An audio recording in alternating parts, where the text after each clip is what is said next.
আমাদের নাগেশ্বরীর বেরুবাড়ি ইউনিয়নের একটি মহিলা চোর আমাদের এলাকায় ধরা পড়েছে, মুমিনগঞ্জ গ্রামে। এই মহিলা চোর এই প্রথম দেখলাম যে একটা মহিলা গরু চোর করে, মহিলা গরু চোর। তাই এলাকার অনেক লোক, অনেক মহিলা অনেক কিছু বলতেছে যে তুই মহিলা নামের কলঙ্ক। কিন্তু আসলে ব্যাপারটি দেখতে হবে মহিলাটি ভালো নাকি খারাপ, আগে দেখতে হবে সে নেশা করে কিনা বা কাদের চক্রান্তে এই কাজটি করতেছে। তাকে দেখে মনে হচ্ছে না তার মানে তার এটা কাজ, এটা অবশ্যই সাজানো একটা কাজ। এটা কেউ তাকে দিয়ে জোর বা বাধ্য করে এই কাজটি করাইছে। আমরা সবাই একে আইনের আওতায় আনার দাবি জানাচ্ছি। পুরো বাংলাদেশে এরকম ঘটনা আর কোথাও ঘটেনি যে একজন মহিলা একটা গরু চোর করতে পারে। তাহলে আপনারা বুঝতে পারতেছেন যে সমাজ আজ কোথায় চলে গিয়েছে।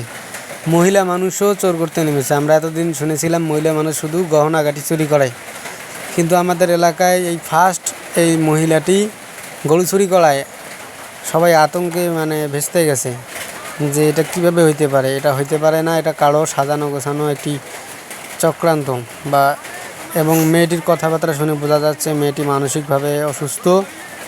কিন্তু এখানে পর্যাপ্ত পরিমাণ জ্ঞানীগুণী লোক না থাকায় তাকে হালকা পানি মারধর করেছে এবং দড়ি দিয়ে রশি দিয়ে বেঁধে রাখা হয়েছে।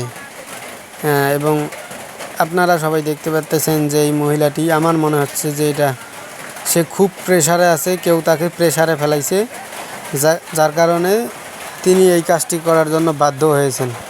একটি মহিলা কেন গরু চুরি করবে? মেয়েটি হলো বিবাহিত। এটা সাজানো গোছানো একটি পরিকল্পিত চক্রান্ত।